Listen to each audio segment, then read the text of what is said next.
The third piece was massive investment in a field organization, in an infrastructure to harness that excited base of supporters that I talked about with that authenticity, harness that energy and really use it to win your election.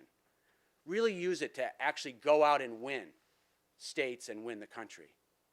And so that comes from a very big commitment from the top, and it's no coincidence that Barack Obama was former community organizer. He understood the idea of power in numbers, the simple but powerful idea of you bring people together and to work on something and get them focused and moving in the right direction, and you can move mountains.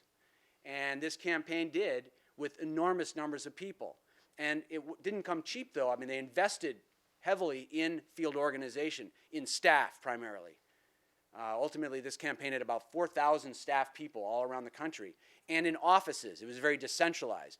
Minnesota, we had 39 offices, which was like on the small end of some of the major battleground states. Wisconsin had some ridiculous number, like 60 or 70.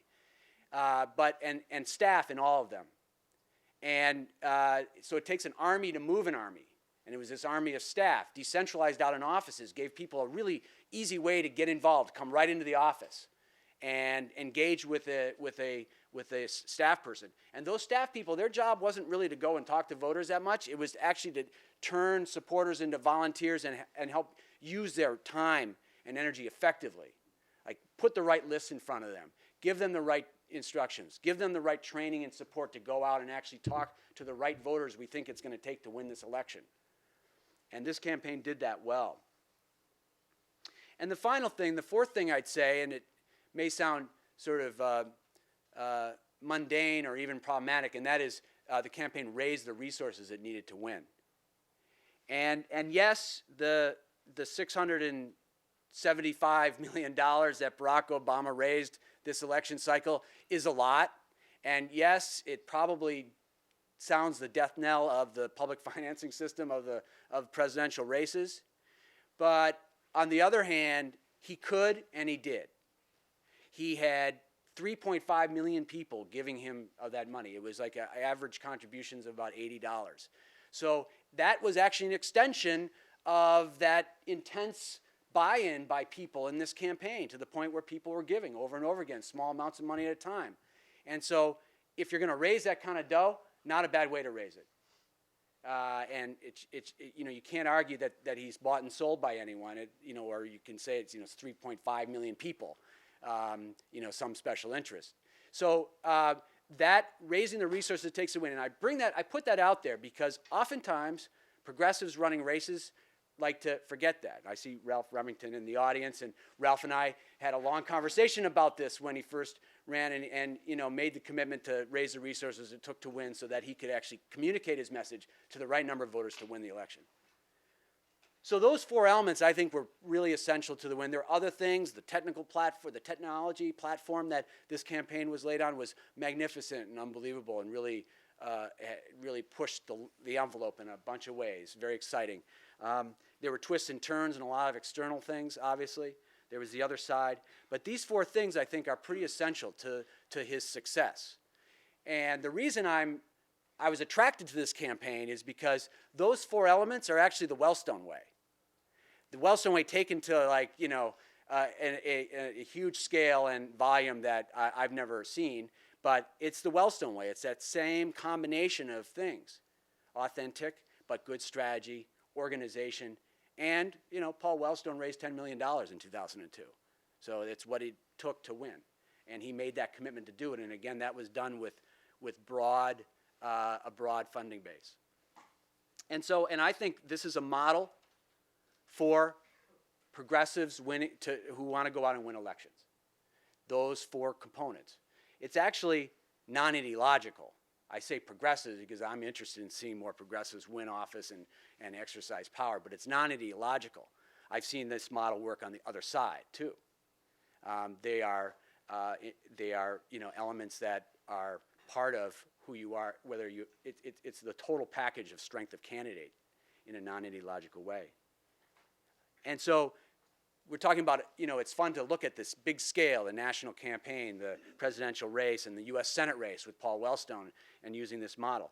But it also is a model that that can be employed down at the local level. I mentioned Ralph Remington again. I mean, it's that same kind of strategic focus, but letting yourself come through, and really using your people well.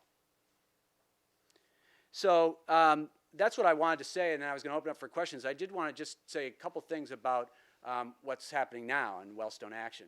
I'm back there, and I'm feeling excited because I think that my view is that Election Day was just the start.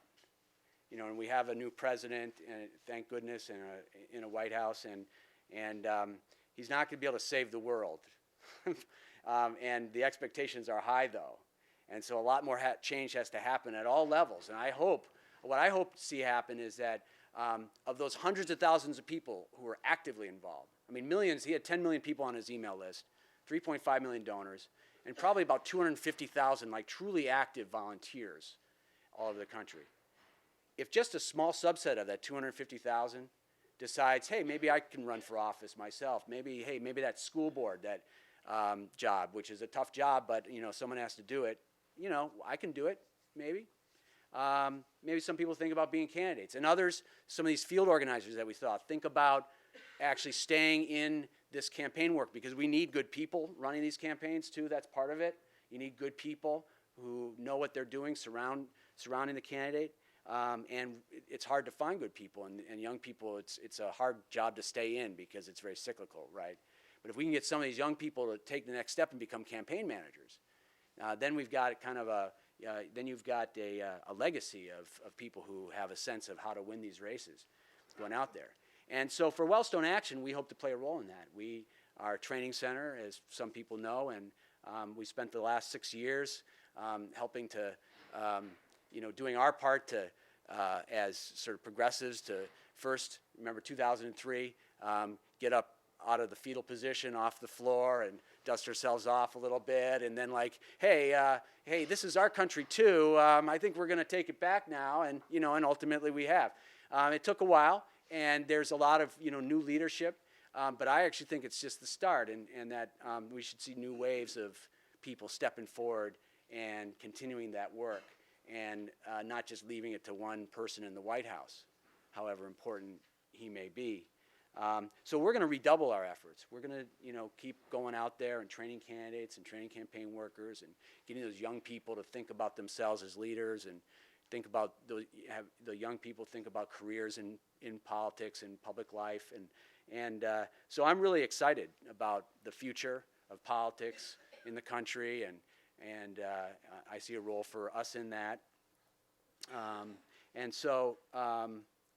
And the other thing I just wanted to say too, these 4 elements, we talk about the Wellstone way. That's what the book is about.